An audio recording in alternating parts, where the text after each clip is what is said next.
Hello, मेरा नाम Stephen Hawkins है। मैं एक फिजिसिस्ट, कॉस्मोलॉजिस्ट और बड़े सपने देखने वाले इंसान के तौर पे जाना जाता हूँ। हालांकि मैं हिल डुल नहीं सकता और मुझे कुछ बोलने के लिए भी कंप्यूटर की ज़रूरत होती है, लेकिन अपने अंदर मैं पूरी तरह से स्वतंत्र महसूस करता हूँ।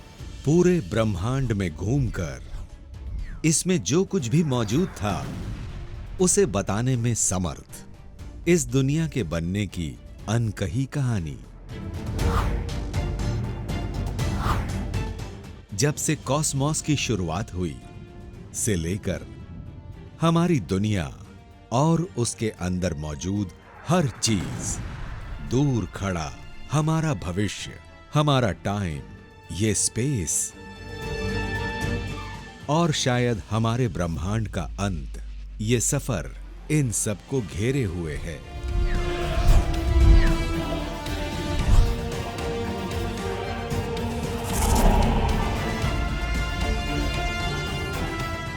Stephen Hawkins.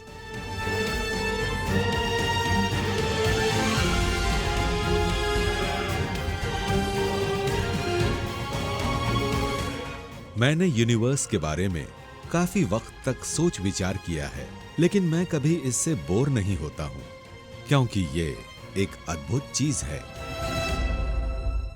ये कॉस्मॉस है जो काफी फैला हुआ है।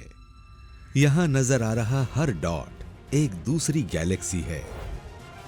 इनमें से हर में 400 बिलियन के करीब तारे होंगे। यूनिवर्स की ऐसी तस्वीर हाल ही में बने सुपर कंप्यूटर के कारण संभव हो पाई है। मेरे पास इसके बारे में बताने के लिए शब्द नहीं है। ये अनगिनत गैलेक्सीज आपस में एक बड़ा सा जाल बनाकर सभी दिशाओं में बढ़ती जा रही हैं। और तो और, मुझे विश्वास नहीं होता कि इतनी सारी गैलेक्सीज के बीच में एक परफेक्ट स्पाइरल गैलेक्सी भी बनी होगी, मगर वो है। और उसके अंदर है येलो स्टार नाम की जगह, जिसके इर्द गिर्द 8 ग्रह घूम रहे हैं। इनमें से एक ग्रह में प्राणी रहते हैं, जिनका होना इस ब्रह्मांड की अद्भुत क्षमताओं को दिखाता है।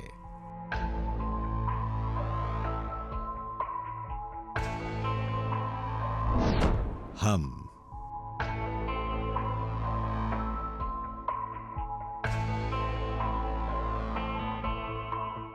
बीती शताब्दी में हम अपने कॉस्मॉस के बारे में इतनी चीजें जान गए हैं जितनी हम मानव इतिहास में पहले कभी नहीं जान पाए थे। और आखिरकार अब हम इन सारे रहस्यों को समझ पा रहे हैं, जिन्होंने हमारे पूर्वजों को 2 लाख वर्षों तक अचंभे में रखा। और मुझे जो बात सबसे ज्यादा पसंद है वो ये है कि इसके सभी रहस्य काफी रोचक और हैरान कर देने वाले हैं।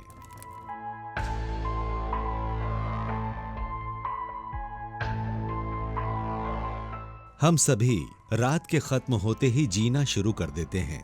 हमारी पृथ्वी और इसमें मौजूद हर चीज तारों के द्वारा बनाई गई होती हैं। हमारे सूरज की तरह हाइड्रोजन गैस की उबलती हुई बड़ी बड़ी भट्टियों ने ही आपके आंखों की पलकों को बनाया है। हम जान चुके हैं कि यूनिवर्स हमारी सोच से भी काफी पुराना है, लगभग 14 बिलियन साल पुराना। और ये लगभग इससे 2 गुने वक्त तक अपना अस्तित्व बनाकर रखेगा। लेकिन निस्संदेह इन सब में सबसे रोचक बात यह है कि ये पूरा का पूरा विशाल ब्रह्मांड, ये अनगिनत गैलेक्सीज, यहां तक कि टाइम, स्पेस और खुद प्रकृति जैसी महाशक्ति भी कभी एक शून्य से शुरू हुई है।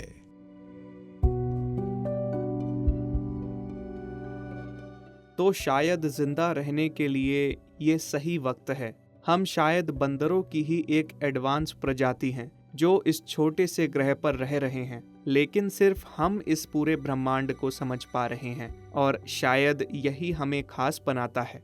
मेरा मकसद हमेशा से साफ था ब्रह्मांड के काम करने के तरीके को जानना और ये पता करना कि इसके अस्तित्व में होने की वजह क्या है। अच्छी बात है कि दुनिया में इसके जवाब की कुछ निशानियां हैं और सबसे बड़ी तो हमारे सिरों के ठीक ऊपर है।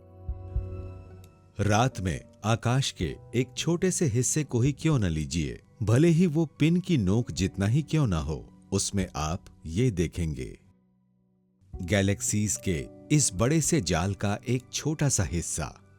शायद ये उसके करोड़वें हिस्से से भी कम है जिसे हम अपने छोटे से ग्रह से देख सकते हैं। लेकिन इस छोटे हिस्से में भी वो निशानियां हैं जिससे हम अपने भूत, वर्तमान और भविष्य से जुड़ी बातों को समझ सकते हैं। पृथ्वी से देखने पर ये सारी गैलेक्सीज हल्की लाल नजर आती हैं। ये बिल्कुल कांच जैसी दिखती है।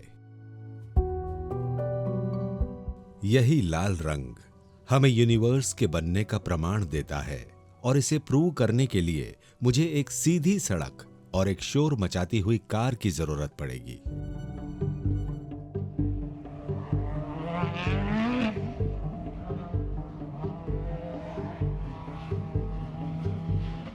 इस गुजरते हुए शोर को ध्यान से सुनिए। जब कार पास आती है तो उसके इंजन की आवाज बढ़ती है। जब वो दूर जाती है तो वो कम हो जाती है। इस घटना को डॉपलर शिफ्ट कहते हैं और ऐसी ही घटना लाइट के साथ भी होती है। अगर हमारी आंखें और सेंसिटिव होती तो हम देख पाते कि जब कार हमारे पास पहुंचती है तो उसका रंग नीला हो जाता है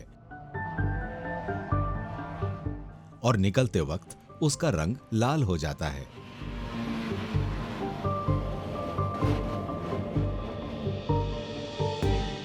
ये सेम रूल स्पेस में भी अप्लाई होता है। दूर मौजूद सारी गैलेक्सीज हल्के लाल रंग की हैं। तो सामान्य फिजिक्स के हिसाब से वो सब धीरे धीरे दूर जा रही होंगी। मतलब सारा यूनिवर्स धीरे धीरे एक्सपैंड हो रहा है सारी दिशाओं में, और ये बड़ा और बड़ा होते जा रहा है। जैसे गुब्बारे के अंदर हवा भरी जाती है तो वो फूलता जाता है। मैं जानता हूँ ये सुनने में अजीब जरूर लगेगा, मगर कॉस्मोलॉजिस्ट के तौर पर ये एक लॉटरी जीतने जैसा है, क्योंकि यूनिवर्स की उत्पत्ति का कारण और तरीका समझने के लिए हमें सिर्फ वक्त रोकना होगा और समय की घड़ी को उल्टा चलाना होगा।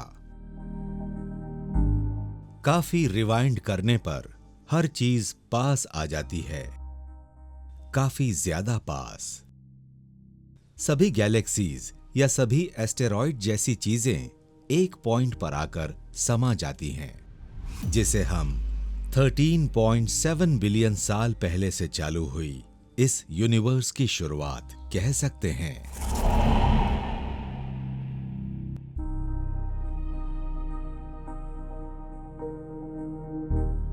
तो ये काफी साफ बात है कि अगर हम इन सब क्लूज को ठीक से समझें तो सालों पहले यूनिवर्स कैसे एक बिंदु में हुए विस्फोट से अस्तित्व में आया ये समझ सकते हैं। इस घटना को बिग बैंग कहा जाता है।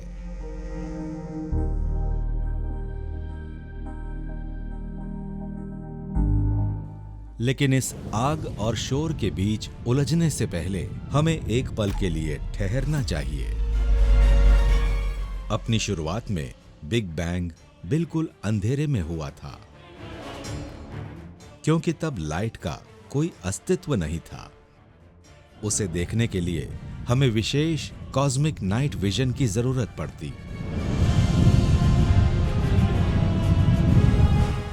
लेकिन बाहर से मिला ये दृश्य भी असंभव सा लगता है और सुनने में शायद अजीब लगे, मगर तब स्पेस जैसी कोई चीज थी भी नहीं। मतलब तब बाहर जैसा कुछ नहीं था, जो था सब अंदरूनी था।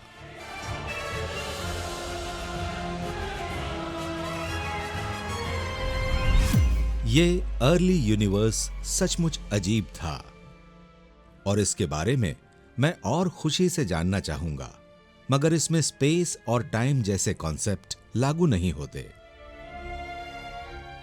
यह महज एक छोटा, अत्यंत गर्म, बहुत ज्यादा ऊर्जा और धुएं से भरा हुआ गोला था, और फिर एक दिन उसमें अचानक विस्फोट हो गया। खूब सारे रेडिएशन के साथ यह सेकंड भर से भी कम समय में संतरे जितना बड़ा हो गया। 1 सेकंड के ट्रिलियनवें भाग से भी कम समय में, मतलब शून्य समय में।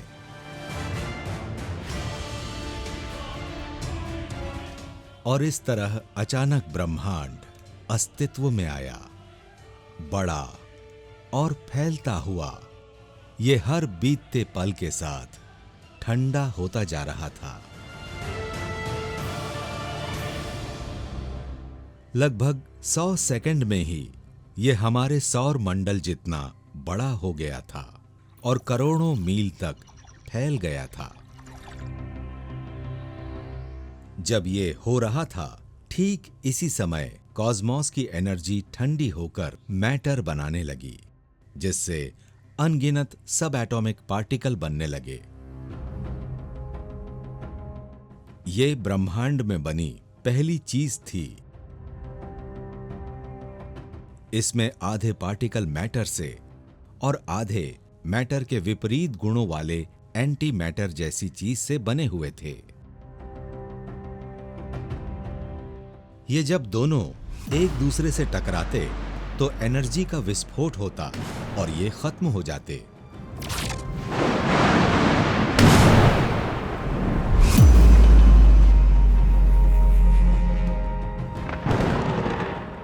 देखने में तो ब्रह्मांड का निर्माण किसी महातबाही के मंजर जैसा लगता है, और सौभाग्य से मैटर की क्वांटिटी एंटी मैटर से थोड़ी ज्यादा थी, इसीलिए लाखों में से एक मैटर पार्टिकल हमेशा बच जाता था।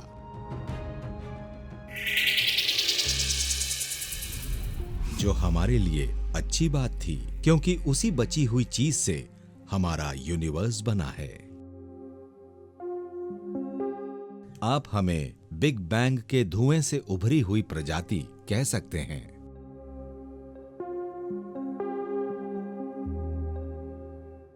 जब कॉस्मोस एक्सपेंशन के 10 मिनट पूरे हुए, तब तक वो दूरी में हजारों लाइट ईयर्स में फैल चुका था। उसके बाद ये सब चीजें अगले 3,30,000 वर्षों तक ठंडी होती गई। फिर आखिरकार धुआं हटा और ब्रह्मांड दिखाई देने लगा।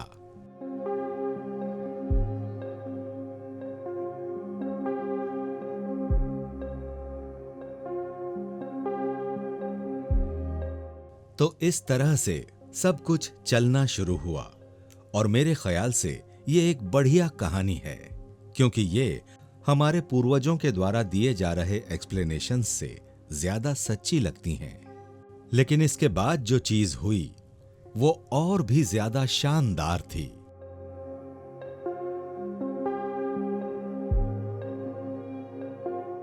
ये यूनिवर्स का तेज तर्रार वर्जन है। इसमें आप 14 बिलियन सालों में हुए एक्सपेंशन को 1 मिनट में देख पा रहे हैं। इससे पता चलता है कि कैसे यूनिवर्स धुएं के एक गुब्बारे से 100 बिलियन गैलेक्सीज को समेटकर घूमने वाली जगह बना।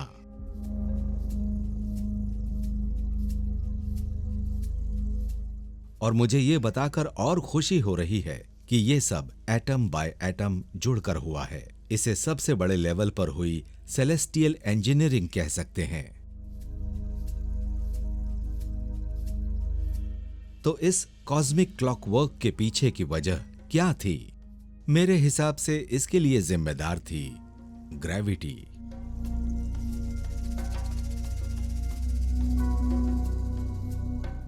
ग्रेविटी का आइडिया सर आइजैक न्यूटन ने दिया था।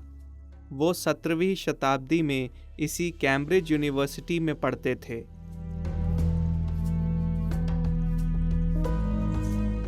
जहां आज मैं पढ़ता हूं। शायद उन्हें ये विचार उनके सिर पर गिरे सेब के कारण आया था। उस सेब के गिरने से उन्हें समझ आया कि शायद सारी चीज़ें एक दूसरे को आकर्षित करती हैं और चीज़ों का वज़न जितना ज़्यादा होगा, आकर्षण भी उतना ज़्यादा होगा। ये सेब धरती की तरफ अट्रैक्ट होते हैं, लेकिन अगर आप गौर करें तो धरती भी इन सेबों की तरफ आकर्षित होती है। यह घटना ग्रेविटी की शक्ति के कारण होती है। ग्रेविटी बिग बैंग के वक्त क्रिएट हुई और तब से चल रही है।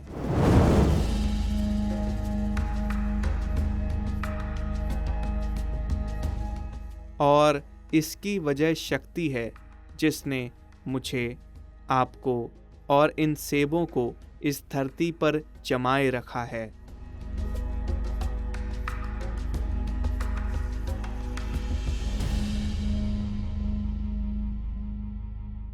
अर्ली यूनिवर्स में ग्रेविटी काफी इंपॉर्टेंट रोल में थी।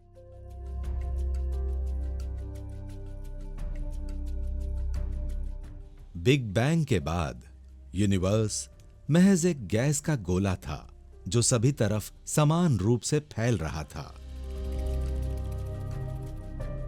लेकिन अगले 200 मिलियन सालों तक ग्रेविटी ने इस गैस को वापस अंदर खींचा और एक ऐसा स्ट्रक्चर बनाया जिससे बाकी चीजें बन पाए। लेकिन ऐसा पूरी तरह से नहीं हुआ।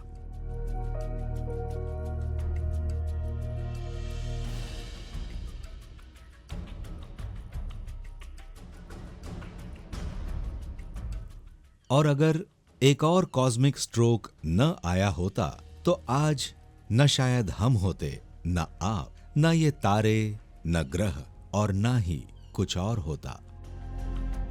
और हमें ये सब पता है क्योंकि 1982 में कुछ वैज्ञानिकों, जिनमें से एक मैं भी था, हमने 3 हफ्तों तक इसकी पड़ताल की थी।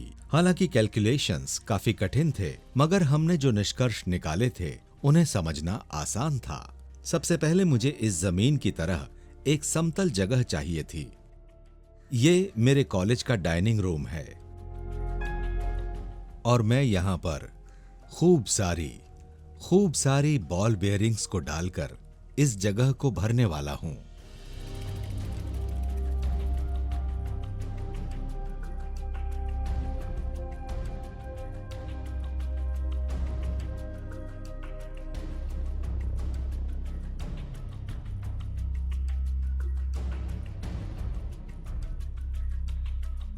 ये बॉल्स यूनिवर्स के मैटर को दर्शाती हैं, एक पतली गैस जो बड़े से कॉस्मॉस में फैली हुई थी।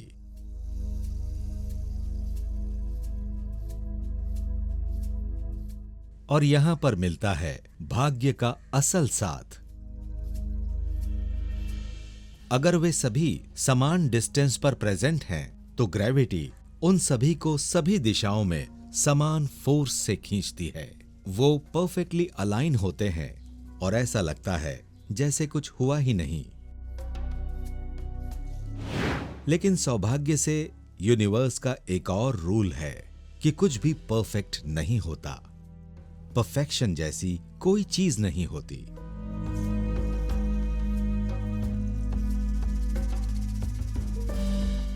अर्ली यूनिवर्स में कुछ असमानताएं थीं जो यहां महज 5 बॉल्स को हटाकर बनाई जा सकती हैं।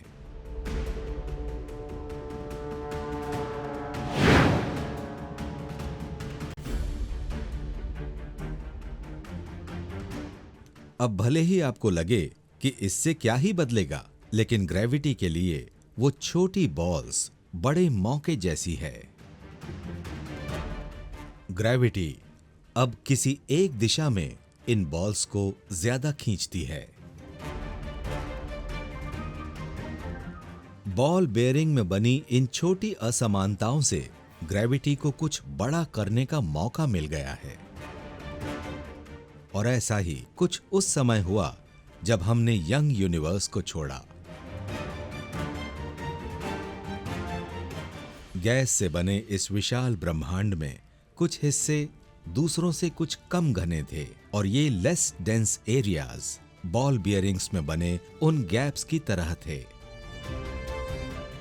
इस वजह से डेंस गैस वाले इलाकों में ग्रेविटी ने अपना प्रभाव दिखाया और वे हिस्से आपस में जुड़ने लगे और बाद में उन्हीं इलाकों में सितारे और गैलेक्सीज बनी। कॉस्मोस ने आज की हमारी खूबसूरत दुनिया को बनाने की तरफ अपना पहला कदम बढ़ा दिया था और इसके पीछे वजह इम्परफेक्शन और अव्यवस्थाएं थी। तो अगर अगली बार आपसे कोई आपकी गलती का जिक्र करे तो उसे कहिएगा कि गलतियां अच्छी होती हैं, उनके बिना ना आप होते और ना वो।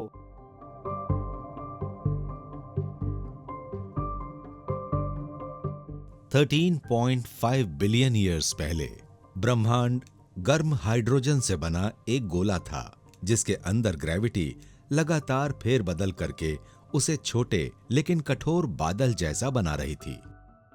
हाइड्रोजन सबसे सरल गैसों में से एक है, लेकिन उसकी विशेषता यह है कि उसके पास अथाह शक्ति होती है। आप हाइड्रोजन को 1000 डिग्री पर गर्म कीजिए और वो वही ऊर्जा देने लगेगी जो एक तारे से मिलती है, जिसकी वजह से वो चमकता है और दुनिया को रोशन करता है। ये कैसे काम करता है जानने के लिए आइए पृथ्वी पर एक तारा बनाने की कल्पना करते हैं। इसके लिए हमें ढेर सारी हाइड्रोजन गैस लगेगी, शायद एक फुटबॉल स्टेडियम जितनी परफेक्ट रहेगी। इसके बाद हमें इस पर दबाव डालना है, जैसा ग्रेविटी स्पेस में करती है।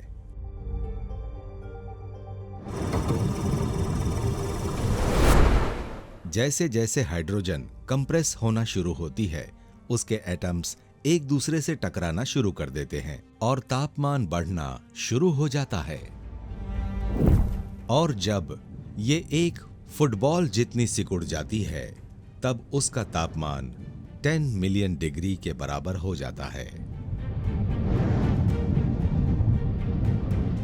इस प्रोसेस को न्यूक्लियर फ्यूजन कहते हैं। हाइड्रोजन के एटम्स एक दूसरे से मिलना शुरू कर देते हैं, जिससे एक नया हैवी मटेरियल बनता है, हीलियम। यहां हो रही इन लगातार टक्करों से कुछ मैटर एनर्जी में कन्वर्ट हो जाता है।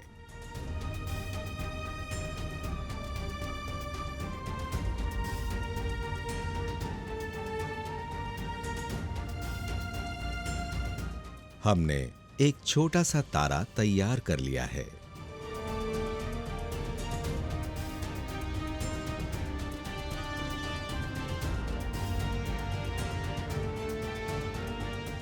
अगर ये सही एक्सपेरिमेंट होता तो आप बिल्कुल भी इसके करीब नहीं जा पाते।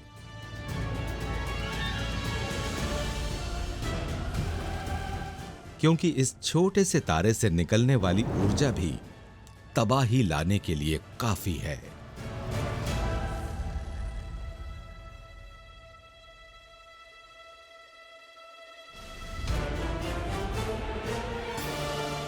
और पुराने वक्त के अर्ली यूनिवर्स में यही घटना पहली बार शुरू हुई थी, लेकिन काफी बड़े लेवल पर। ग्रेविटी ने हाइड्रोजन गैस क्लाउड को मिलियन वर्षों तक कंप्रेस किया, जिसने उन गोले के केंद्र के टेम्परेचर को न्यूक्लियर फ्यूजन होने के लिए उपयुक्त बनाया।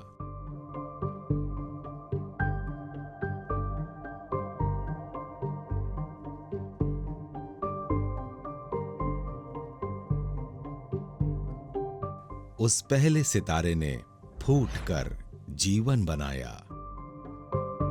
अपनी सारी ऊर्जा ब्रह्मांड को सौंप दी। ये सब प्रकृति के नियमों और बिग बैंग के बाद बचे मटेरियल्स के मेल से हुआ। उस गोले का साइज हमारे सूरज से 1000 गुना ज्यादा था और वो गहरी नीली रोशनी के साथ सालों जलता रहा, जिसके कारण आसपास का माहौल भी प्रभावित होने लगा।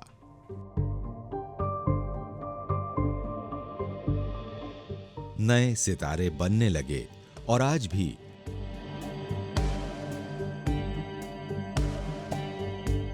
हमारे सूरज में यही प्रोसेस चल रही है, जिसकी वजह से हमें हमारे जिंदा रहने के लिए ऊर्जा मिलती है। लेकिन इसके बाद भी यहां से हम जहां आज हैं तक का सफर आसान नहीं था।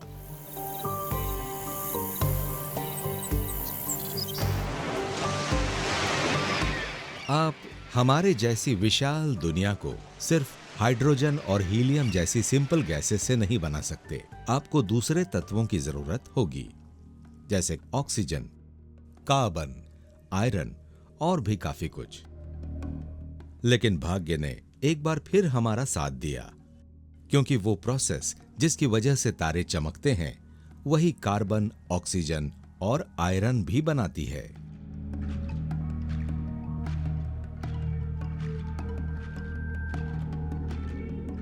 तो ये तारे बाय एक्सीडेंट ही सही, लेकिन बड़ी बड़ी फैक्ट्रीज हैं।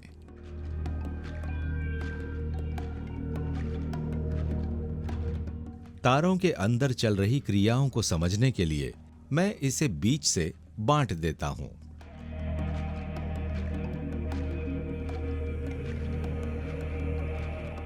यहां बिल्कुल उस फुटबॉल स्टार की तरह हाइड्रोजन एटम्स जुड़कर हीलियम बना रहे हैं, जिससे काफी सारी ऊर्जा भी बन रही है। लेकिन हीलियम हाइड्रोजन के मुकाबले थोड़ी भारी होती है, जिसकी वजह से वो तारे के केंद्र की तरफ शिफ्ट हो जाती है और अब हीलियम एटम सेंटर में पहुंच जाते हैं और वे भारी तत्व कार्बन बनाकर ऊर्जा निकालते हैं और दूसरे नए एलिमेंट बनाते हैं। कार्बन हर सजीव चीज की महत्वपूर्ण कड़ी है। ये प्रोसेस लगातार चलती रहती है और तारे के अंदर किसी प्याज की तरह परतें चढ़ती जाती हैं, किसी बहुत बड़े प्याज की तरह। जो तत्व केंद्र के जितने पास होते हैं वो उतने ही भारी होते हैं, जैसे नियॉन, ऑक्सीजन और आयरन। लेकिन चीजें लगातार बदलती हैं, क्योंकि आयरन फ्यूज होकर एनर्जी नहीं बनाता, इसीलिए ये एनर्जी बाहर जाने लगती है। तारे की सबसे निचली सतह पर तब तक आयरन बनकर जमा होते जाता है जब तक वहां सब कुछ जल नहीं जाता। और फिर अब ग्रेविटी फिर इस सितारे पर अंदर की तरफ दबाव बनाती है, जिससे इसके कोर का तापमान लगातार बढ़ते जाता है।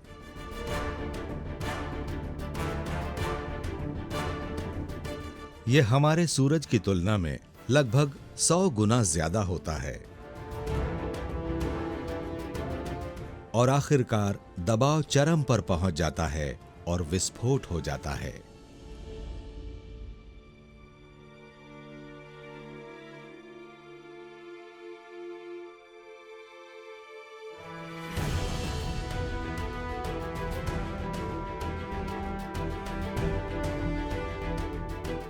ये एक सुपरनोवा है,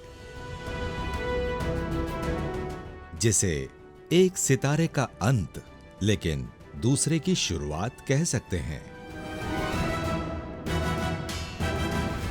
इन कुछ माइक्रोसेकंड्स में एक जबरदस्त शॉक वेव विस्फोट के साथ बाहर आती है और सितारे के अंदर का लोहा और भी हैवी एलिमेंट में तब्दील हो जाता है। तो इस तरह गोल्ड, सिल्वर और प्लैटिनम जैसे हैवी एलिमेंट्स किसी सितारे के केंद्र में विस्फोट होने से बनते हैं। तो अगर आपके पास कोई सोने की अंगूठी है तो उसकी कदर कीजिए, क्योंकि वो मेटल करोड़ों साल पहले किसी महाविस्फोट में बना था। ये वही महाविस्फोट था जिसने हमारे आसपास के सभी एलिमेंट्स बनाए।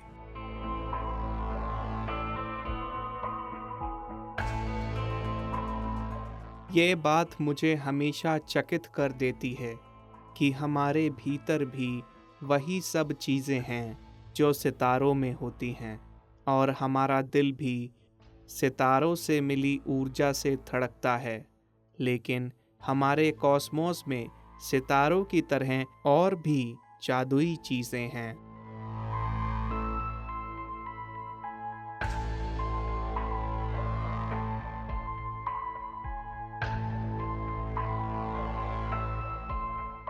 बिग बैंग के 300 मिलियन वर्षों के बाद बने सबसे पहले सितारे ने गैलेक्सीज बनानी शुरू की, जिसका शेप और साइज काफी हैरत अंगेज करने वाला था। हमारी गैलेक्सी, जिसे मिल्की वे भी कहते हैं, सबसे पुरानी गैलेक्सीज में से एक मानी जाती है। इसकी उम्र करीब 13 बिलियन साल बताई जाती है। ये 6000 बिलियन माइल्स डायामीटर में फैली हुई है और इसके भीतर 200 बिलियन के करीब सितारे मौजूद हैं। लेकिन क्योंकि अभी तक ज्यादातर सितारे पृथ्वी से नहीं देखे जा सके हैं, इसीलिए ये संख्या और कई करोड़ों में बढ़ सकती है और इसे शायद गिना नहीं जा सकेगा। अब चूंकि ये सारे सितारे ग्रेविटी से बने हुए हैं, तो आप यूनिवर्स को बनाने का श्रेय ग्रेविटी को दे सकते हैं, क्योंकि उसने साधारण गैसेस को खूबसूरत और शक्तिशाली चीजों में तब्दील कर दिया। लेकिन हर सिक्के के दो पहलू होते हैं और ग्रेविटी का भी अपना डार्क साइड है। हमारी गैलेक्सी के ठीक बीच में इस बात का साफ उदाहरण देखने को मिलता है कि क्या होता है जब ग्रेविटी की पावर सर्वशक्तिशाली हो जाती है। जवाब है ब्लैक होल्स।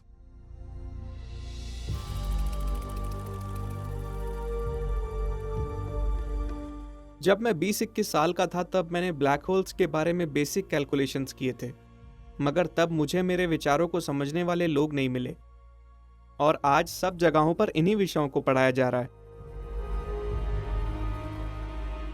दुनिया भर के फिजिसिस्ट्स मानते हैं कि ब्लैक होल अपने आप में तो काफी रहस्यमय हैं ही, मगर उनका होना यूनिवर्स के बनने में भी काफी महत्वपूर्ण भूमिका निभाता है।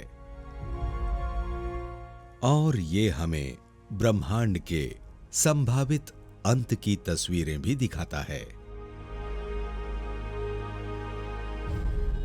एक ब्लैक होल तब बनता है जब कोई बड़ा तारा हमारे सूरज से 20 गुना भारी अपने जीवन के आखिरी चरणों पर आ जाता है। तब वो सूरज की तरह नहीं दिखता, वो अस्थिर हो जाता है, क्योंकि ये उसका आखिरी कुछ वक्त होता है। तब वो काफी विध्वंसक हो जाता है और आखिरकार जब उसका फ्यूल खत्म हो जाता है तो वो सिकुड़ने लगता है और लगातार घना और गर्म होता जाता है। और इस तरह के बड़े और गर्म तारे की ताकत का मुकाबला शायद ब्रह्मांड की कोई दूसरी चीज नहीं कर सकती है। इसका कोर इतना शक्तिशाली हो जाता है कि ये आसपास की सारी चीजों को अपने भीतर खींचने लगता है। इसकी ग्रेविटी आपे से बाहर हो जाती है। लगभग 15 सेकंड के आसपास समय में यह ताकत कई मिलियन किलोमीटर की परिधि को 12 किलोमीटर की परिधि तक ले आती है।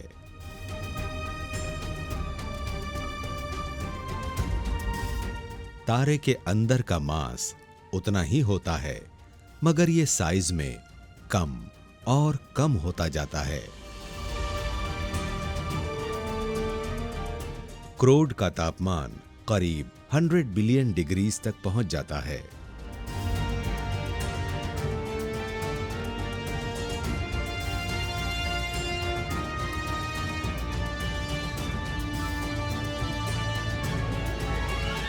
इसकी बाहरी लेयर सुपरनोवा के वक्त पर फूटती है, लेकिन इसके भीतर की ग्रेविटी लगातार इसे और घना बनाती है। इसे ग्रेविटेशन वेल कहते हैं। ये इसे एक बिंदु के आकार तक सिकोड़ देती है और तब इसे सही मायने में ब्लैक होल कहते हैं। आसपास की कोई भी चीज इसके खिंचाव से बच नहीं सकती, लाइट भी नहीं। ब्लैक होल की गहराई की कल्पना कर पाना भी काफी कठिन है, लेकिन इसे मैं किसी जानी पहचानी चीज का उदाहरण देकर समझाऊंगा, और वो है पृथ्वी। फर्क कीजिए कि मैं एक एक करके पृथ्वी की सारी चीजों को क्रश कर रहा हूं, और कुछ समय बाद इस काम में ग्रेविटी भी मेरा साथ देने लगती है, और इससे तैयार होता है ब्लैक होल। सोचिए, पृथ्वी को अपना ग्रेविटेशनल वेल बनाने के लिए कितना छोटा होना पड़ेगा।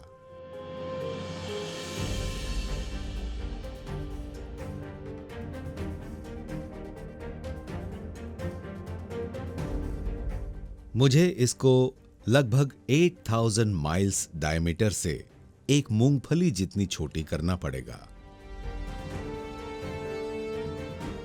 सालों से ब्लैक होल्स की स्टडी करते हुए सबसे आश्चर्य की बात मैंने ये जानी कि एक ब्लैक होल कभी भी पूरी तरह से ब्लैक होल नहीं हो सकता, बिल्कुल उसी कारण से जिस कारण से अर्ली यूनिवर्स पूरी तरह से फैल नहीं पाया था। परफेक्शन जैसी कोई चीज नहीं होती। ब्लैक होल्स से जरूरी रेडिएशन निकलती है। वे जितने छोटे होते हैं उतनी ज्यादा और खतरनाक रेडिएशन निकालते हैं, और ऐसा ब्लैक होल जो शायद मूंगफली जितना हो पर एवरेस्ट जितना भारी है, वो चमकने की क्षमता रखता है।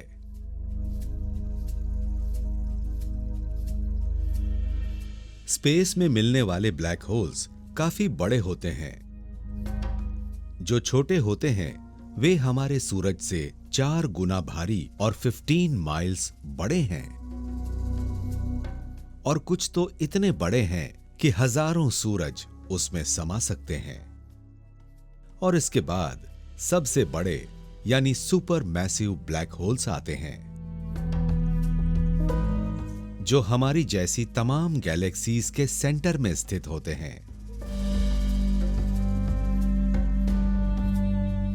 इस ब्लैक होल का वजन लगभग 4 मिलियन सूरजों और इसका डायमीटर 11 मिलियन माइल्स के बराबर माना जाता है। इस तरह के ब्लैक होल्स के इर्द गिर्द ही कई गैलेक्सीज जैसे मिल्की वे भी घूमती हैं। ये एक तरह की स्टेबिलाइजर होती हैं जो दूसरे के शेप को बनाकर रखती हैं। तो बिग बैंग के 8 मिलियन सालों और कई भाग्यशाली महापरिवर्तनों के बाद हमारे पास कई अरबों तारे और गैलेक्सीज हैं जो ब्लैक होल के आसपास धीरे धीरे चक्कर काट रही हैं। तो अब ये जानने का सही समय है कि हमारा सूरज, हमारी पृथ्वी और हम आखिर बने कैसे।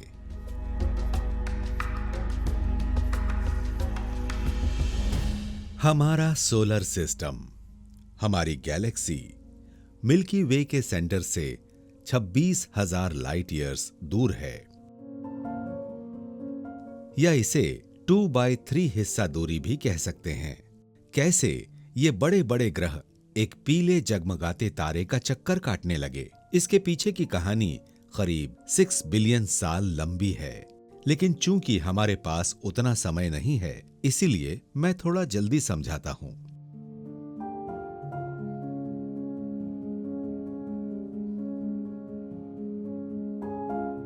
इसकी शुरुआत एक धमाके से होती है। बहुत पहले के सितारे में एक महाविस्फोट हुआ, जिसकी वजह से उसके टुकड़े पूरे स्पेस में फैल गए, और अपने अंतिम चरणों में उसने काफी हैवी मेटल्स भी बनाए। हम ये सब इसलिए जान पाए क्योंकि उसकी डस्ट आज भी हम स्पेस में महसूस कर सकते हैं। इसे नेब्यूला कहते हैं, जो कि काफी खूबसूरत होते हैं। हर नेब्यूला अलग होता है, और हमारे केस में इसके क्लाउड्स में नाइट्रोजन, ऑक्सीजन, आयरन, सिलिका और हमारे जैसी दुनिया बनाने वाली हर उपयोगी चीज मौजूद है। इन कणों को खींचकर ग्रेविटी ने एकजुट किया, और इस तरह से प्लैनेट बनने की कहानी की शुरुआत हुई।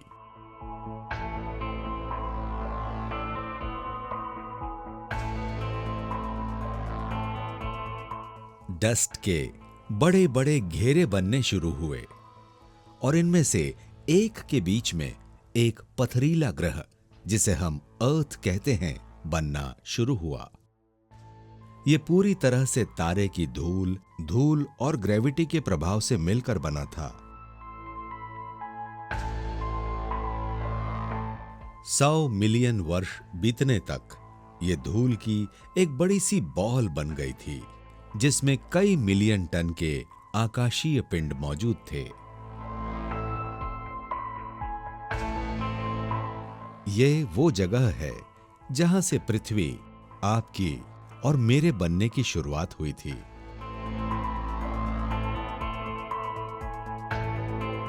लेकिन हमारा ये ग्रह ऐसा ही पथरीला और धातुओं का गोला ही होता अगर इसमें प्रकृति की एक और महाघटना न हुई होती।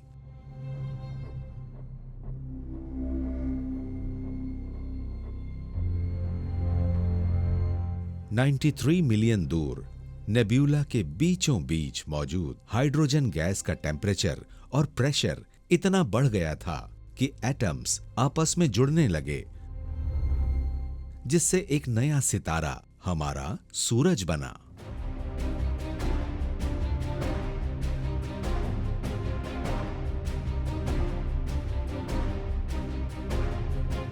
जब सूरज अपने शुरुआती चरणों में था तब इसमें जबरदस्त धमाके हुए जिससे सोलर विंड पैदा हुई, जिससे रेडियो एक्टिव धूल पैदा हुई। इन धमाकों ने नेब्यूला के पास मौजूद एस्ट्रल बॉडीज को भी झटका दिया और वो सोलर सिस्टम के छोर तक पहुंच गई। यही कारण है कि आज हमें सब कुछ ऑर्गेनाइज्ड सा लगता है।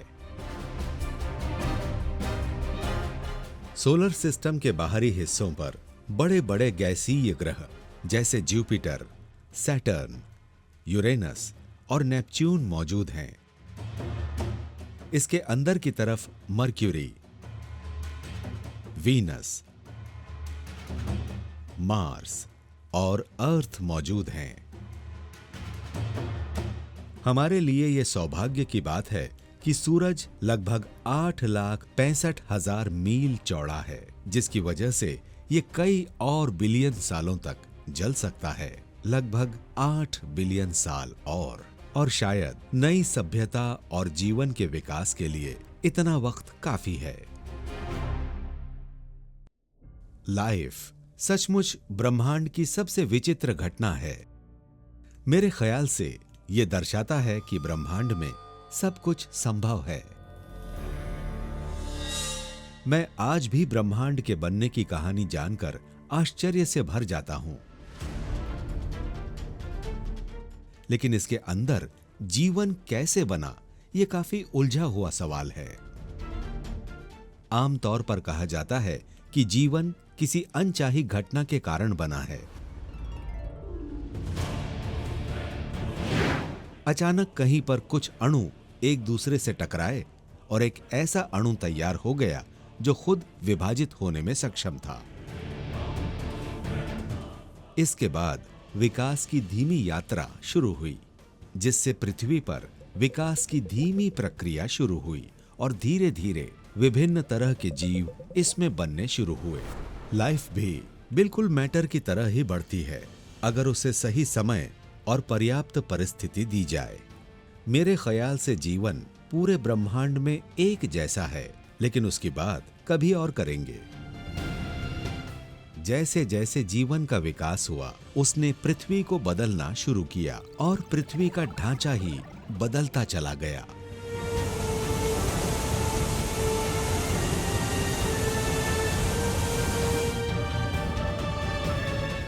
लगभग 4.5 बिलियन सालों बाद मानव जाति का इसमें उद्भव हुआ। लेकिन जब लोग इस कहानी को सुनते हैं तो उन्हें ये बात हमेशा खटकती है कि जिन तरीकों की घटनाओं से हमारा विकास हुआ, उस तरह की गलतियां एक के बाद एक कैसे होती चली गईं। शायद साइंटिस्ट इसके पीछे किसी पारलौकिक शक्ति की बात करते हैं जो प्रकृति के नियमों को बनाती है, जिससे हम और हमारी दुनिया चलती है।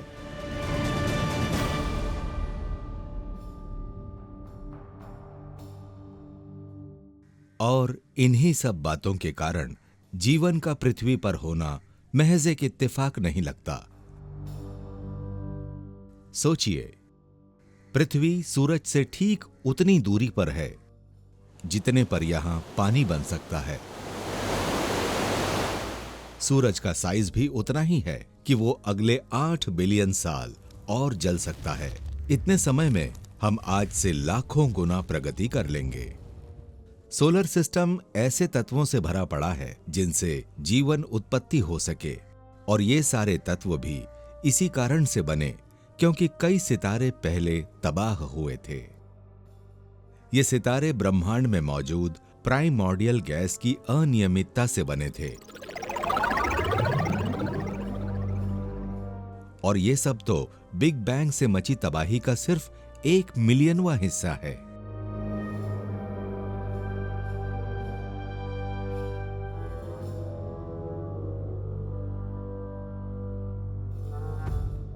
तो क्या कोई सृष्टिकर्ता सच में है जिसने ये घटनाएं ऐसे प्लान की? मेरे ख्याल से ऐसा जरूरी नहीं है।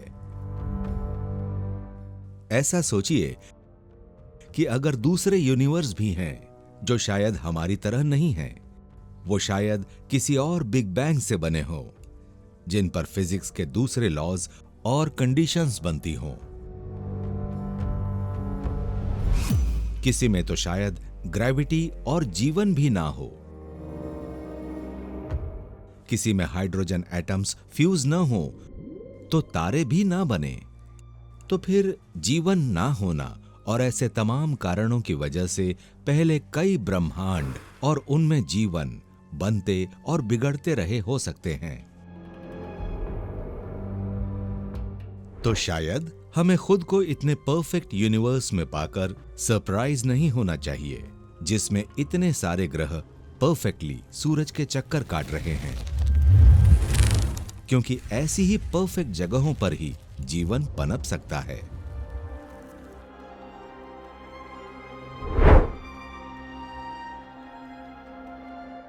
हम यूनिवर्स के कई प्रोडक्ट्स में से एक हैं जो एक पुरानी और खूबसूरत प्रक्रिया से तैयार हुए हैं, लेकिन अद्भुत खोज भी उस कहानी की शुरुआत मात्र है जो फिजिक्स हमें बता सकती है। हम मानव जाति के भविष्य में आने वाले संघर्षों की जानकारियां जुटा सकते हैं।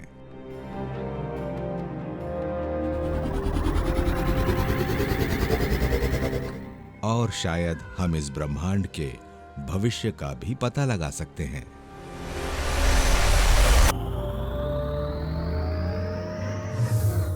एक कारण जिसकी वजह से मुझे कॉस्मोलॉजी पसंद है वो ये है कि ये सिर्फ हमें इन बड़ी गैलेक्सीज के बड़े जालों के बनने के बारे में ही नहीं बताते, बल्कि ये भी बताते हैं कि इसके भीतर ब्रह्मांड और हमारे लिए क्या रखा हुआ है।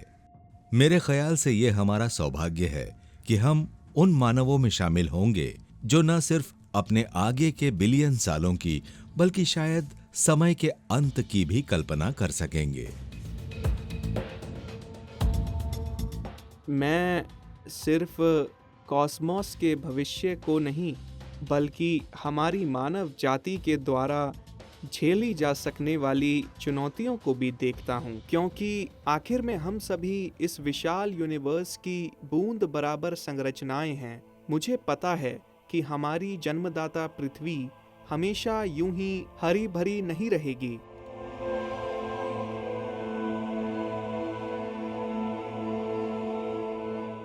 हमारी पृथ्वी के महाद्वीप एक दूसरे से दूर जा रहे हैं और लगभग 75 मिलियन सालों के बाद ये साउथ पोल की तरफ खिसक जाएंगे।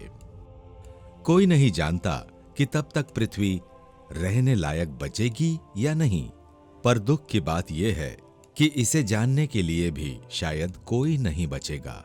जब हम भविष्य की जानकारियां जुटाते हैं तब समझ आता है कि ब्रह्मांड का एक काफी खतरनाक रूप भी है।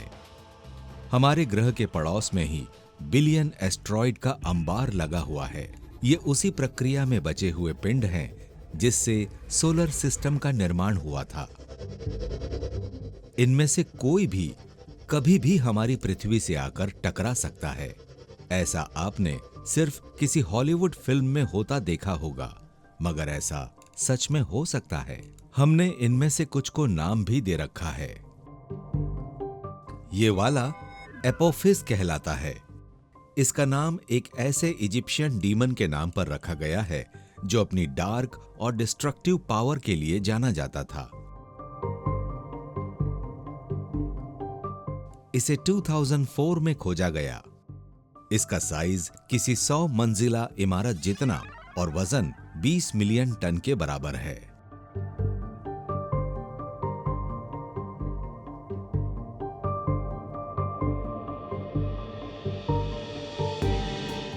स्पेस में 28,000 माइल्स पर आवर की रफ्तार, जो एक बुलेट से 10 गुना ज्यादा है, इस गति से बढ़ते हुए ये एस्टेरॉयड दुनिया के सभी न्यूक्लियर वेपन से ज्यादा शक्ति रखता है और हमें इसकी दिशा की अस्पष्ट जानकारी ही है।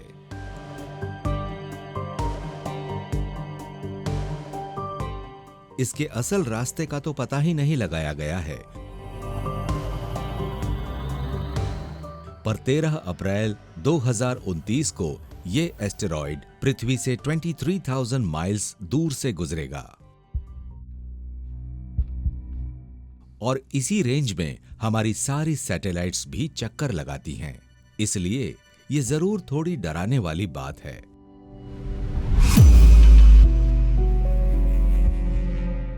सौभाग्य से इस बात की संभावना कम ही है कि ये पिंड पृथ्वी से टकराएगा, लेकिन हमारे लिए समस्या ये है कि स्पेस में और भी बड़ी चट्टानें घूमती रहती हैं।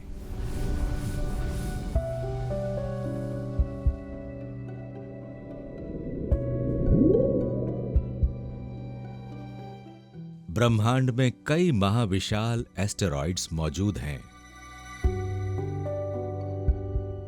कुछ तो 10 मील लंबे हैं। ये लगभग मैनहट्टन शहर के बराबर हैं और इस तरह हर 100 मिलियन सालों में एस्टेरॉयड पृथ्वी से टकराते हैं।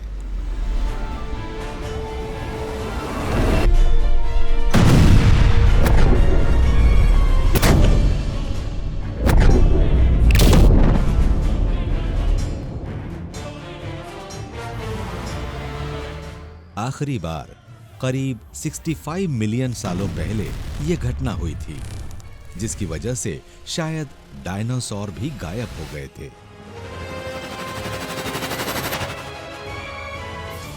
हमें नहीं पता कि अगली बार ये टक्कर कब होगी।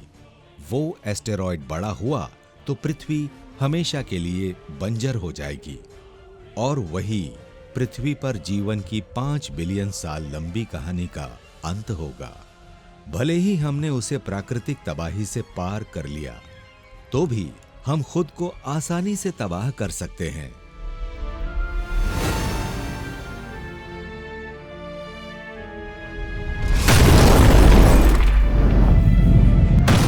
पिछले 10,000 सालों में मानव ने पृथ्वी पर अपना वर्चस्व बनाया है और यह सोचकर विश्वास नहीं होता कि हम इवोल्यूशन का सबसे बड़ा इनाम हैं। लेकिन मुझे लगता है कि हमारे चालाक दिमागों ने दुनिया को और हमारे अस्तित्व को खतरे में डाल दिया है। बैक्टीरिया के पास दिमाग नहीं था, फिर भी वो 3 बिलियन साल जिंदा रहा और अब भी है। पर हमारे केस में हमारी बुद्धि हमें टेक्नोलॉजी की तरफ ले गई, मगर यही टेक्नोलॉजी कई तरीकों से हमारा सर्वनाश कर सकती है। इसमें सबसे बड़ा खतरा है न्यूक्लियर वेपन्स का। भले ही न्यूक्लियर वॉर की संभावना बहुत कम होती है, लेकिन पिछले 100 सालों में एक बार, और अगर हम 1 लाख सालों की कल्पना कर पाएं, तो उसमें 100 से भी ज्यादा बार न्यूक्लियर तबाही मचने की संभावना है।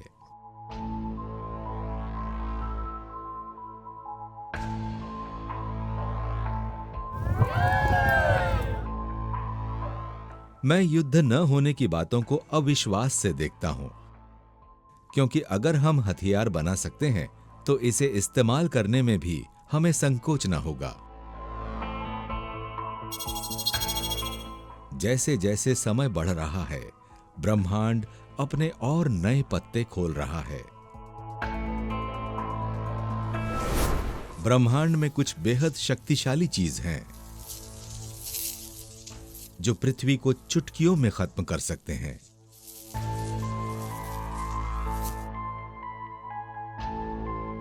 जैसे जैसे ब्रह्मांड अपनी पुरानी धुन पर थिरक रहा है, वैसे वैसे नए सितारे बनते जा रहे हैं। और चूंकि वहां लाखों करोड़ों सितारे हैं, इसीलिए हर पल वहां कोई ना कोई सुपरनोवा ब्लास्ट होता ही रहता है। उदाहरण के लिए हमारी गैलेक्सी में हर 50 साल में एक तारा टूटता है, मगर ये ब्रह्मांड के लिए पलक झपकने जितना समय है। इस बात की संभावनाएं हैं कि किसी सुपरनोवा ब्लास्ट से ही कई करोड़ साल बाद पृथ्वी भी तबाह हो जाएगी। एक सुपरनोवा जिसे बाय एक्सीडेंट डिस्कवर किया गया था, हमारे लिए बेहद खतरनाक हो सकता है।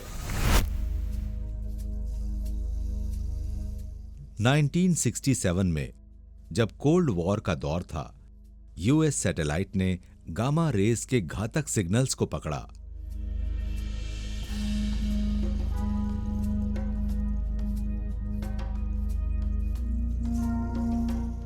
गामा रेडिएशन सबसे खतरनाक स्तर का होता है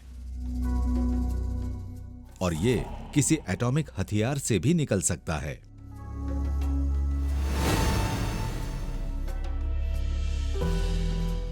तो क्या उन्होंने जिन गामा रेडिएशन को पकड़ा वो नए शक्तिशाली होते सोवियत रूस में बने बम के सबूत थे?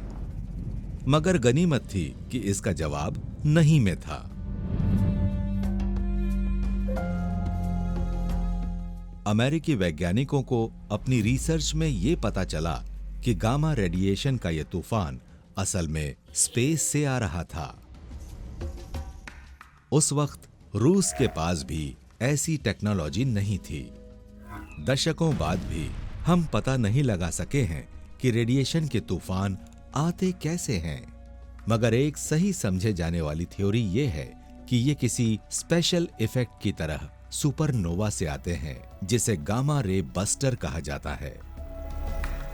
और हम नहीं जानते कि कोई गामा रे बस्टर पृथ्वी के कितने पास है। पृथ्वी से 8000 प्रकाश वर्ष दूर इस स्पाइरल प्लाज्मा में एक तारा है, WR104। इस स्टार के अंदर ही एक ब्राइट स्फीयर मौजूद है जो लगातार गर्म रेडिएशन छोड़ रहा है।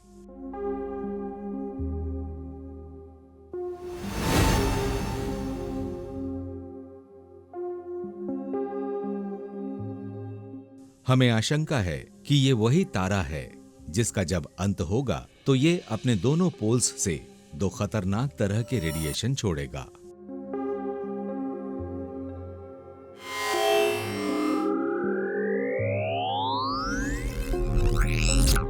ये सितारे रेडिएशन बनाकर ही खुद को तबाह करते हैं।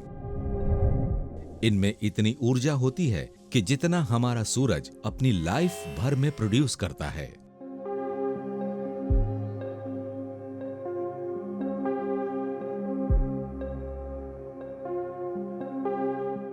ये पूरे ब्रह्मांड की सबसे शक्तिशाली घटना कही जा सकती है।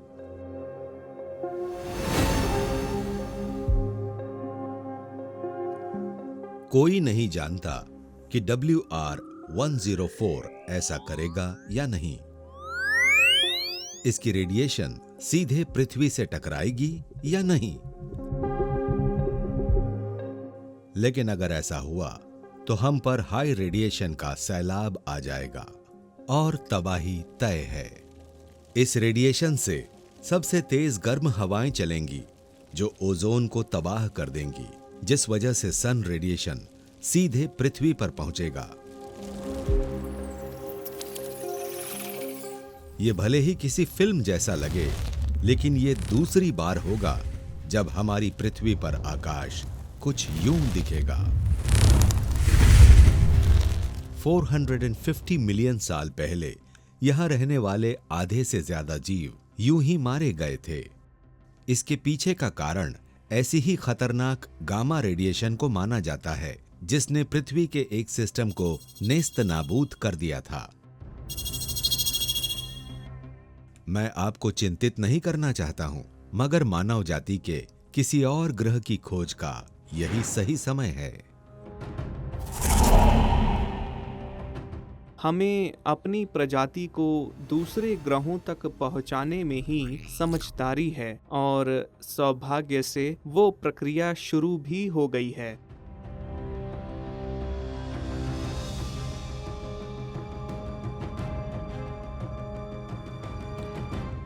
मेरे ख्याल से अपोलो 11 का लॉन्च मानव जाति के इतिहास में मील का एक पत्थर था।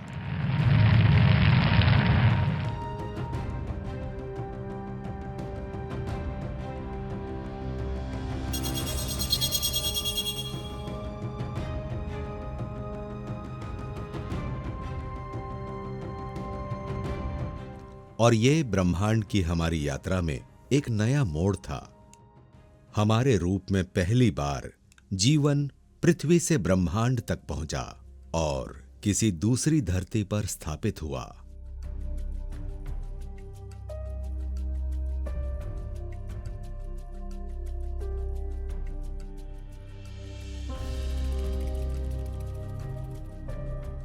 एस्ट्रोनॉट्स के फुटप्रिंट्स आज भी वैसे के वैसे ही हैं और मेरे विचार से वो इस बात की गवाही देते हैं कि कॉस्मॉस की कहानी का अगला चैप्टर होने वाला है ब्रह्मांड के दूसरे हिस्सों में फैलता जीवन।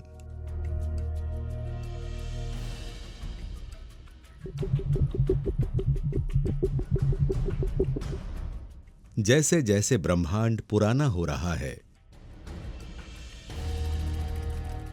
हमें और समझदार होना होगा। मेरे ख्याल से हमें मून से भी आगे जाना पड़ेगा, कम से कम मार्स तक। ये लाल ग्रह हमारे एवोल्यूशन में और शायद कॉस्मॉस की कहानी में भी महत्वपूर्ण भूमिका अदा करेगा। ये शायद मानव जाति की यूनिवर्स यात्रा का दूसरा महत्वपूर्ण पड़ाव होगा।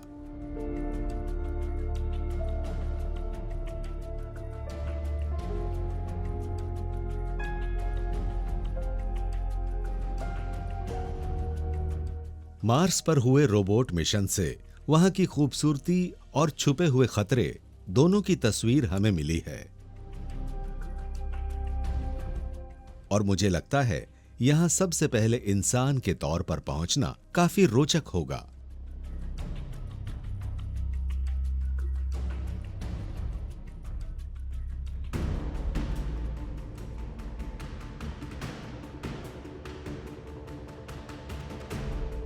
ये पृथ्वी से ज्यादा ठंडा और सूरज से 50 मिलियन मील दूर है,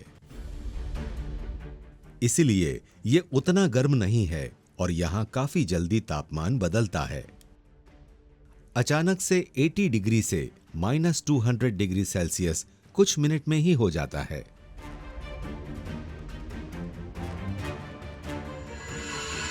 अगर हमने ठंड से खुद को बचा भी लिया तो भी लो ग्रेविटी मुसीबत बनकर खड़ी हो जाएगी।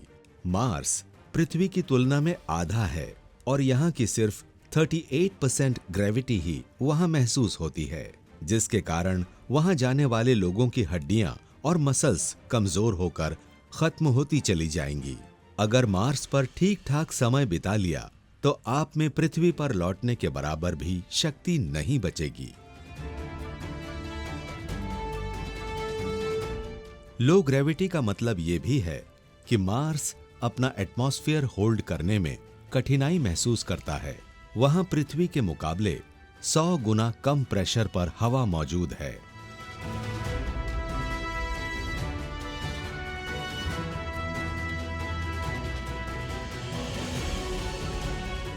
मार्स पर कई हार्मफुल रेडिएशन मौजूद हैं जो सूरज से आते हैं। भले ही वो सूरज से काफी दूर है, पर पृथ्वी की तरह उसे वहां बचाने हेतु कोई मैग्नेटिक फील्ड या ओजोन लेयर नहीं है। वहां सबसे पहले जाने वाले लोगों को अपना खास ख्याल रखना होगा। शायद उन्हें अंडरग्राउंड ही रहना पड़े।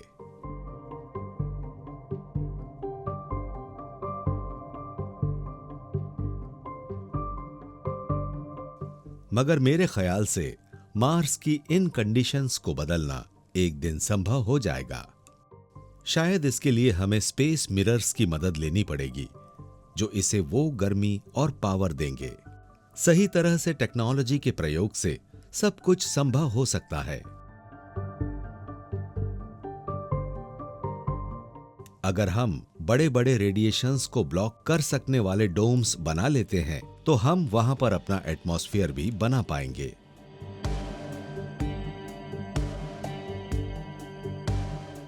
आज से 500 साल बाद, जो वास्तव में काफी कम समय है, मार्स पर अपनी भाषा, करेंसी और खाना पीना होगा। लेकिन आपको कहीं ना कहीं हैमबर्गर खाने को मिल जाएगा।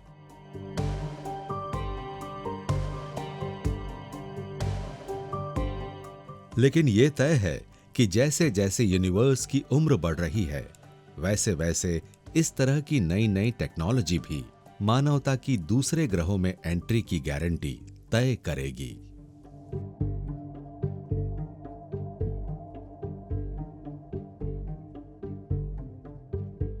थोड़ा आगे जाएं तो ये साफ है कि हमारा सोलर सिस्टम भी इससे पहले बने सोलर सिस्टम की ही तरह एक दिन खत्म हो जाएगा।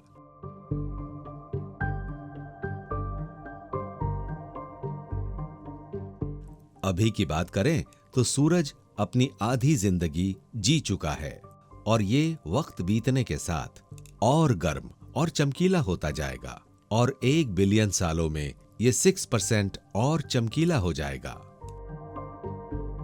कुछ 5 बिलियन सालों में सूरज का तापमान करीब 200 बिलियन डिग्री बढ़ेगा।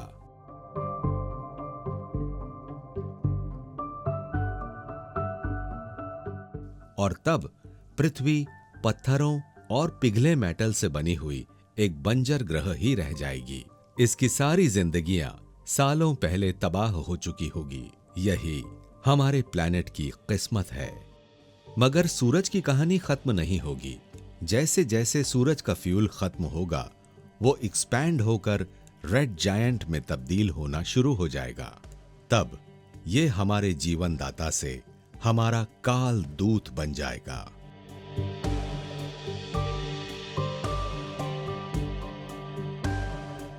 सेवन बिलियन सालों बाद सूरज आज से 2 गुना ज्यादा बड़ा होगा, लगभग 200 मिलियन माइल्स चौड़ा। ये इतना बड़ा हो जाएगा कि शुरुआती 2 प्लैनेट्स मर्क्यूरी, वीनस और शायद अर्थ भी खत्म हो जाएगी।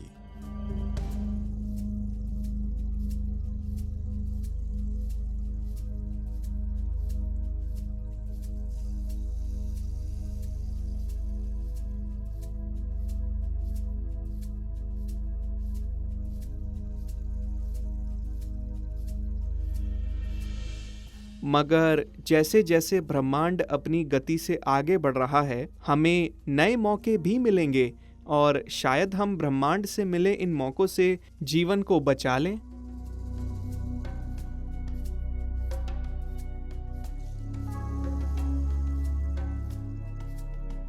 ये है ग्लीसा 581T। ये बिल्कुल पृथ्वी जैसा एक बड़ा पथरीला ग्रह है जो ठीक ठाक दूरी पर मौजूद है। ये और इस तरह के कुछ और ग्रह ही भविष्य में हमारा घर बन सकते हैं। ब्रह्मांड के महाविनाश से पहले हमारा बसाया हुआ शरण स्थल हो सकते हैं। 2007 में खोजा गया यह प्लैनेट पृथ्वी से 7 गुना बड़ा है। यह सूरज के बजाय किसी दूसरे तारे की परिक्रमा करता है, मगर यह ठीक उतनी ही दूरी पर है जितनी पर इसके तल पर पानी मिलना संभव है। लेकिन अगर यह हमारे दूसरे शरण स्थल के तौर पर भी हो जाए, तब भी हमें कुछ बेसिक चुनौतियों से पहले निपटना होगा।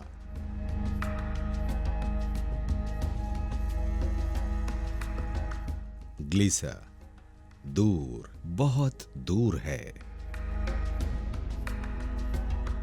पृथ्वी से 20 लाइट ईयर्स से भी दूर, लगभग 120 ट्रिलियन मील दूर। इस दूरी का ठीक ठाक आइडिया और इसकी चुनौती को समझने के लिए हम अब तक के बने सबसे तेज अंतरिक्ष यान का सहारा लेंगे।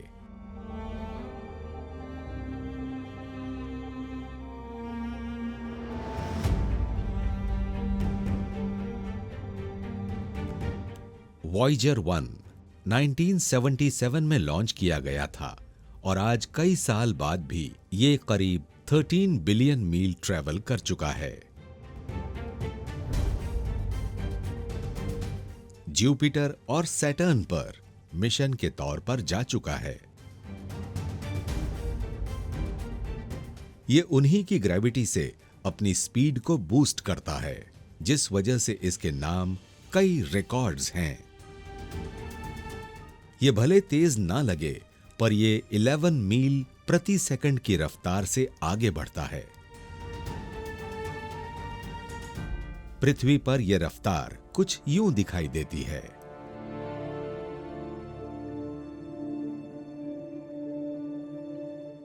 ये 39,000 मील प्रति घंटा की रफ्तार है।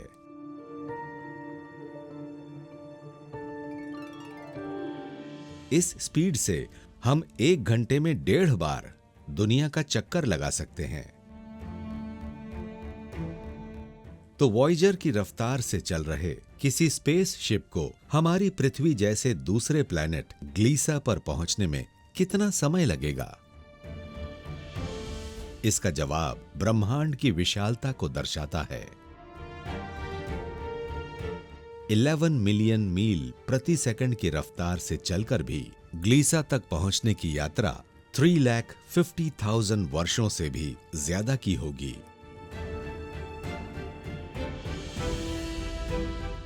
शायद हमारे पास वक्त बदलते हुए इस ब्रह्मांड में जीवित रहने का और इसके दूसरे चमत्कारों को देख सकने का यही सही मौका है।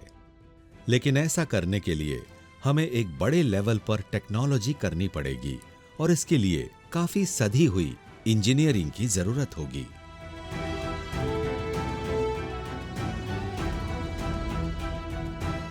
कॉस्मोलॉजी की फील्ड में ऐसे कई लोग हैं जो मेरी तरह ही विश्वास करते हैं कि लंबी दूरी तय करने के रास्ते खोजना मानव जाति को जीवित रखने के लिए बेहद जरूरी होगा।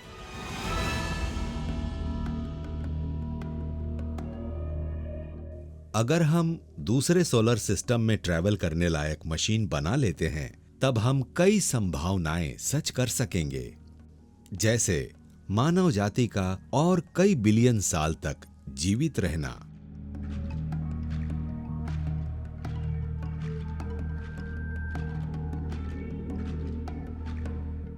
आजकल के इंजीनियर ऐसे शिप बनाने में जुटने की सोच रहे हैं और वो कुछ ऐसा दिखेगा।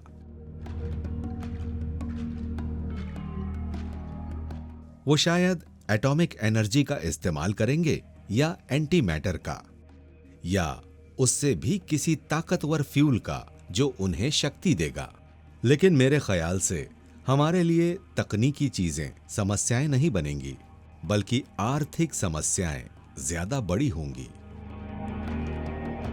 एक ग्रह से दूसरे ग्रह पर जाने वाली स्पेस शिप बनाने की कॉस्ट बहुत ज्यादा होती है और इसे बनाने वाले समाज को शायद उसका इतना फायदा नहीं पहुंचेगा, क्योंकि वो इसे दोबारा नहीं देख पाएंगे।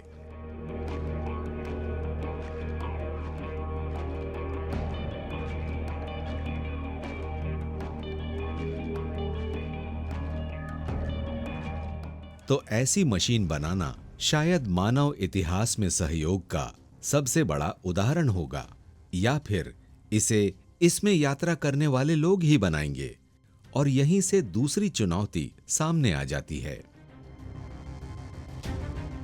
अगर वो बहुत बहुत तेज गति से भी चलती है, मान लीजिए वॉयेजर से 1000 गुना ज्यादा तेज, लगभग 11,000 मील प्रति सेकंड,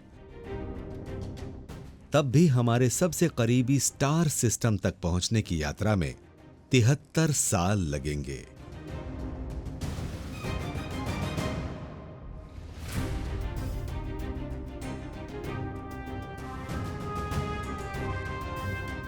इतनी लंबी यात्रा का मतलब है कि कम से कम एक मानव पीढ़ी को अपनी पूरी जिंदगी स्पेस में बितानी पड़ेगी और हम उनके काम को ठीक से देख समझ भी नहीं पाएंगे।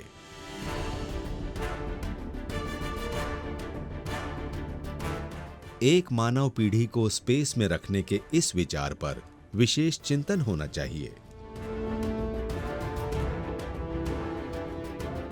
और अगर हम मानवों के जीवन काल को बढ़ा दिया जाए तो ऐसी कोशिशें की जा सकती हैं जिससे हम स्पेस में लंबी यात्राएं कर पाएं और शायद आखिर में हम यही करने की ही कोशिश करेंगे।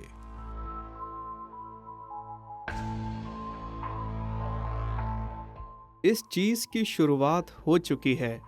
मुझे अपने निजी अनुभव से पता है, भले ही मेरे मसल्स काम नहीं करते, लेकिन मेरी आंखें और दिमाग ठीक हैं और टेक्नोलॉजी मुझे बोलने चलने में मदद करती है और भविष्य में टेक्नोलॉजी हमें इससे भी कई ज़्यादा चीज़ें करके देगी।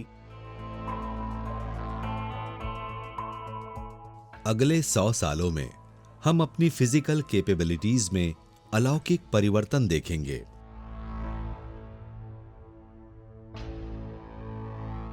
जेनेटिक इंजीनियरिंग हमें लंबे जीवन काल और इंटेलिजेंस देगी। अगर हम अपनी स्किन को मॉडिफाई कर लेंगे तो रेडिएशन से भी बच जाएंगे, जहरीली गैसों को सहन कर लेंगे, इन्फेक्शन से हमें कोई खतरा न होगा। हम शायद सिंथेटिक डीएनए का इस्तेमाल कर ऐसे आर्टिफिशियल ऑर्गन बना लें जो स्पेस में हमारे लिए उपयोगी हों।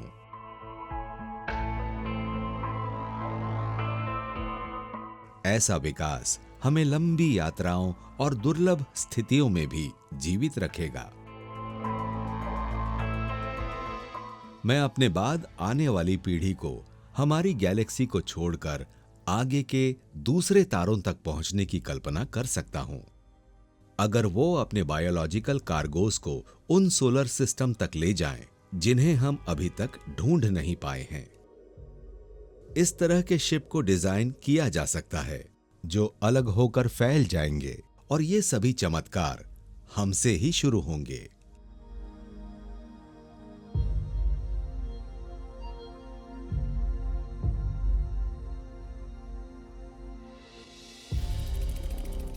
इस तरह के शिप को डिजाइन किया जा सकता है जो अलग होकर फैल जाएंगे और ये सभी चमत्कार हमसे ही शुरू होंगे।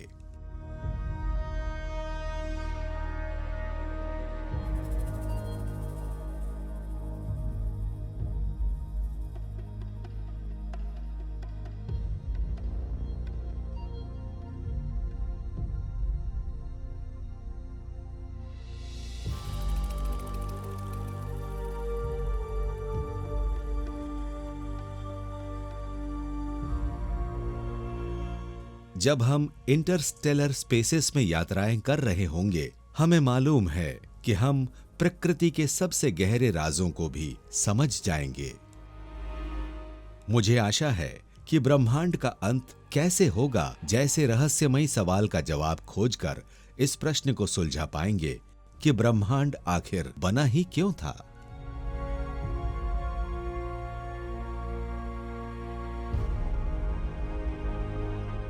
मैंने एक बार जापान में एक लेक्चर दिया था जहां पर मुझे ब्रह्मांड के अंत पर बातें करने से रोक लिया गया था,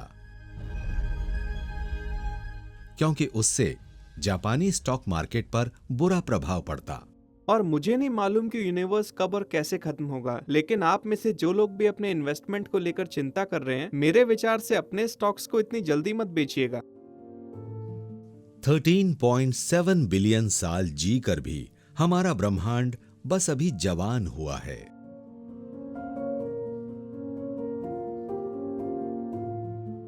और इसके अंत की कोई तारीख जो वैज्ञानिक सोच पाते हैं वो आज से 30 बिलियन साल बाद की है।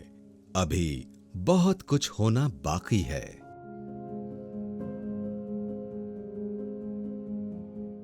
हमारे सूर्य के विस्फोट होने के कई साल बाद भी कई नए सितारे बनेंगे और उनमें से कुछ के आसपास तो नए प्लैनेट्स भी होंगे जो वही एटम्स लिए होंगे जिनसे आप और मैं बने हैं। शायद हमारा अंत किसी फ्यूचर एलियन सिस्टम की तरह होगा, लेकिन इसकी संभावनाएं काफी कम हैं। लेकिन यह बिल्कुल सही है कि हम सभी इस ब्रह्मांड पर मेहमान मात्र हैं जिन्होंने एटम्स को संजोया है। वो एटम्स इस विशाल ब्रह्मांड के किसी हिस्से में हमारे जाने के बाद भी हमेशा रहेंगे। और ग्रेविटी लगातार अपना महान काम करते रहेगी। वो और भी नई गैलेक्सीज को इस तरह बनाएगी जैसे उसने हमारी गैलेक्सी को बनाया था। सुपर कंप्यूटर की हेल्प से हम ये पता लगा सकेंगे कि ग्रेविटी कैसे एक गैलेक्सी को दूसरी से जोड़ती है, जिससे बड़ी बड़ी टक्करें होती जाती हैं।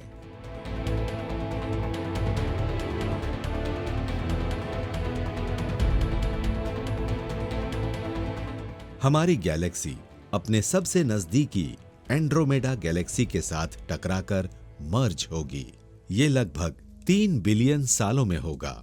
ये टक्करें इतनी स्लो होगी कि इसमें 2 बिलियन साल लग जाएंगे।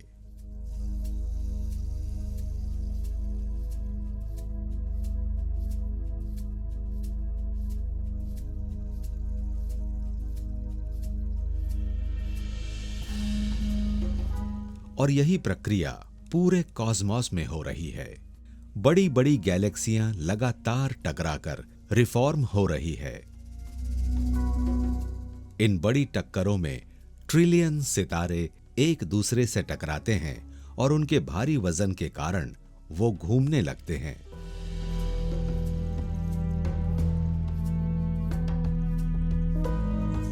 ग्रेविटी बिग बैंग के बाद से ही ब्रह्मांड की हर घटना यूं ही चल रही है। अगर हम वक्त की परवाह ना करें तो ब्रह्मांड कुछ ऐसा दिखाई देगा।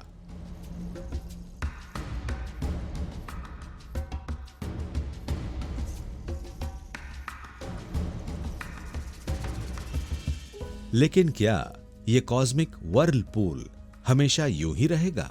मास, एनर्जी, स्पेस और टाइम को समेटे हुए रख सकेगा?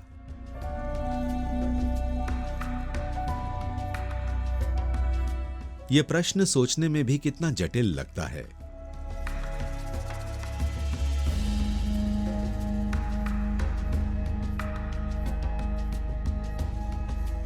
मेरे ख्याल से इसका जवाब भी वहीं छुपा है जहां से हमने शुरू किया था, यानी बिग बैंग में। खुद से पूछिए कि यूनिवर्स का एक्सपेंशन या इन्फ्लेशन आखिर हुआ ही क्यों?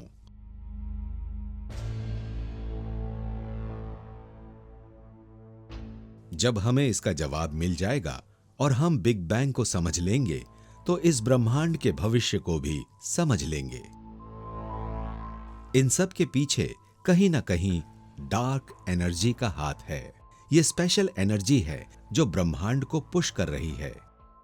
ग्रेविटी भले ही चीजों को एक करती जा रही है, लेकिन शायद डार्क एनर्जी ही यूनिवर्स को एक्सपैंड होने में मदद कर रही है। हालांकि अभी इसकी पुष्टि होना बाकी है, मगर यह निश्चित है कि ब्रह्मांड का भविष्य इस डार्क एनर्जी के बर्ताव पर निर्भर करता है।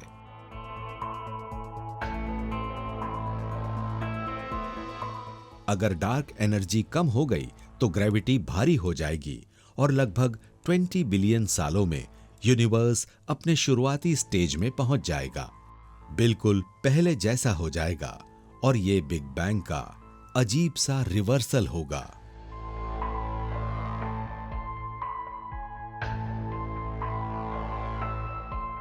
जिसमें स्पेस छोटा होता चला जाएगा।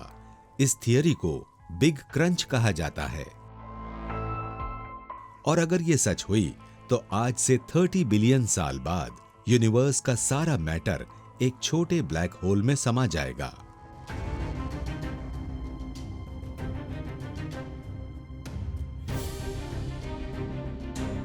पूरा ब्रह्मांड एक छोटे बिंदु की तरह हो जाएगा, जैसा कि वो बिग बैंग से पहले था। भले ही ये साफ सुथरा अंत लगे, मगर मेरे हिसाब से डार्क एनर्जी हमेशा यूनिवर्स को एक्सपैंड करवाएगी ही, और वो हमेशा फैलते ही रहेगी जब तक यूनिवर्स ठंडा और डार्क नहीं हो जाता। सब कुछ इतना दूर पहुंच जाएगा कि ग्रेविटी भी हार मान लेगी।